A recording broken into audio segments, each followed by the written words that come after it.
என்னென்னவெல்லாம் வார்த்தைகள் மறைஞ்சு வருது, உருவுகள் மறைஞ்சு வருது அப்படிங்கறத நீங்க கற்பனை பண்ணி சொல்ல போறீங்க. சரியாப்பா? சரி, ஓகே. எடுத்துக்காட்டு எது அப்படின்னா பொற்றொடி வந்தார் அப்படிங்கிறதா இன்றைய எடுத்துக்காட்டு. இந்த அன்மொழி தொகைக்கான எடுத்துக்காட்டு பொற்றொடி வந்தார். இந்த பொற்றொடி அப்படிங்கிறது, இந்த பொற்றொடிக்கான அர்த்தம் சொல்லிடுறேன். பொற் அப்படிங்கிறது பொண்ணை குறிக்குது. சரியா? பொன் அப்படின்னா தங்கம். தொடி அப்படிங்கிறது வளையலை குறிக்குது. தங்க வளையல் வந்தார் அப்படிதான் அர்த்தம். அப்ப இதுக்கு இடையில என்னென்னலாம் வார்த்தைகள் மறைஞ்சு வருது அப்படிங்கிறத நீங்க கொஞ்சம் கற்பனை பண்ணி சொல்லுங்க. மயில் போல அழகாக வந்தாள். மயில் போல அழகாக வந்தாள். ஓகே. அப்ப பொற்றொடி மயில் போல அழகாக வந்தாள். மயில் போல அழகாக வந்தாள் அப்படின்னு சொல்லி ஒரு வார்த்தையில முடிச்சிடலாம். மயில் போல் அழகாக.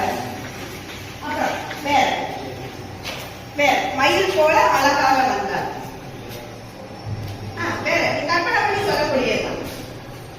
தங்கத்தேரில் இளவரசியை போல் வளையலை அணிந்து வந்தாள். தங்கத்தேரில் இளவரசியை போல் வளையலை அணிந்து வந்தாள். தங்கத்தேரில் இளவரசி போல் வளையலை அணிந்து வந்தாள். இப்ப தங்கத்தேரில் வளையலை அணிந்து இளவரசி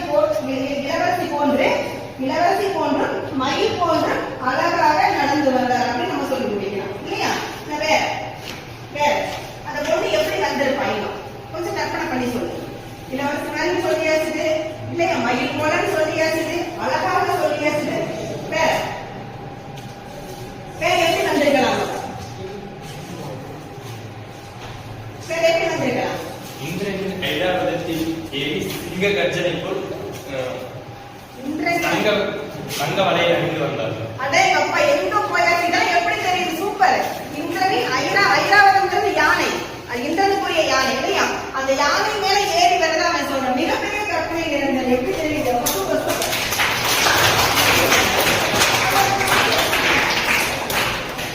அது கம்பீரமா வர்றா அப்படின்னு சொல்றாங்க அந்த இடத்துல. அப்புறம் இந்திரனுக்குரிய யானையாகி ஐராவதம் அப்படிங்கிற அந்த யானை மேல் ஏறி மிக கம்பீரத்துடன் தங்கத்தால் செய்யப்பட்ட வளையலை அணிந்து அவள் வந்தாள் அப்படின்னு சொல்லி அதை முடிக்கலாம். வேற வேற எப்படி சொல்லலாம்? தங்கத்தேரில் சிட்டுக்குருவி போன்று பாடிக்கொண்டே தங்கத்தேரில் சிட்டுக்குருவி போன்று பாடிக்கொண்டே வந்தாள். அப்ப தங்க வளையலை அணிந்து தங்க தேர்ல வராளா? வளையலை மட்டும் அணியில, தங்க தேர்ல வர்றா. சிட்டுக்குருவியை போல எப்படி கீச்சுன சிட்டுக்குருவியை போல அழகாக பாடிக்கொண்டு வந்தாள். வேற வேற படியில் இறங்கி புதிதாய் பூத்த தாமரை போல வந்தாள். படியில் இறங்கி புதிதாய் பூத்த தாமரை போல வந்தாள். என்ன நிறைய கவிதைகள்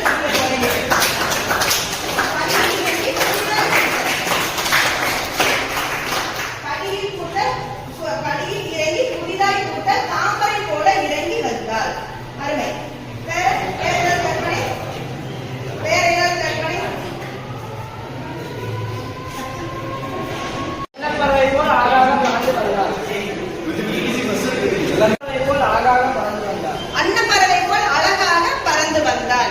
தங்க வளையல் அணிந்து அன்னப்பறவை போல் அழகாக பறந்து வந்தாள் அப்படின்னு சொல்லி அவன் சொல்லியிருக்கான். அப்ப நிறைய பேரோட அந்த வாக்கியங்கள் பார்க்கும்போது ஒரு கன்ஃபியூஷன் இப்ப நம்ம கொண்டு வரலாம். எடுத்துக்காட்டு வெறும் பொற்றொடி வந்தால் ரெண்டே வார்த்தை தான். எடுத்துக்காட்டு ரெண்டே வார்த்தை தான். இந்த பொற்றொடிங்கிறது தங்க வளையல் வந்தால் யாரோ ஒரு பெண் வந்திருக்கா அப்படின்னு சொல்லிட்டுதான் இதற்கான அர்த்தம். ஆனா நீங்க சொல்லும் போது தங்க வளையலை அணிந்த அழகான பெண் ஒருத்தி மயில் போல படியில் இறங்கி வந்தார். தங்கத்தால் செய்யப்பட்ட பெண் ஒருத்தி ஐராவதம் என்ற யானையின் மேல் கர்வமாக வந்தார் அப்படின்னு சொல்லியிருக்கிறீங்க. அப்ப இதெல்லாம் பார்க்கும்போது ஒட்டுமொத்தத்துக்கு ஒரு கன்ஃபியூஷன் கொடுக்கலாம். அப்படின்னா தங்கத்தால் செய்யப்பட்ட வளையலை அணிந்த பெண் ஒருத்தி அழகாக மயில் போல நடனமாடி என் எதிரே நடந்து வந்தார் அப்படின்னு சொல்லி இதை நம்ம முடிக்கலாம். அப்ப இதை எங்க நம்ம அன்மொழி தொகை அப்படின்னு நம்ம பார்த்தோம் அப்படின்னா அந்த தங்கத்தால் ஆள் அப்படிங்கிறது உருவு இல்லையா? வேற்றுமை உருவு. அப்ப இந்த மாதிரி உருவுகள் ரெண்டு வார்த்தைகளில மறைஞ்சு வந்திருக்கு. மயில் போல செய்யப்பட்ட வளையல், இது எல்லாமே எக்ஸ்ட்ரா வார்த்தை, அதிகபட்சமான வார்த்தை. அப்ப இந்த வார்த்தைகள் எங்கேயுமே வெளிப்படையா இல்லை, மறைஞ்சு வரனாலதான் இது அல்லாத மொழிகள் மறைந்து வரக்கூடிய தொகை, அன்மொழி தொகை அப்படின்னு சொல்லி இதை சொல்லலாம். சரியா?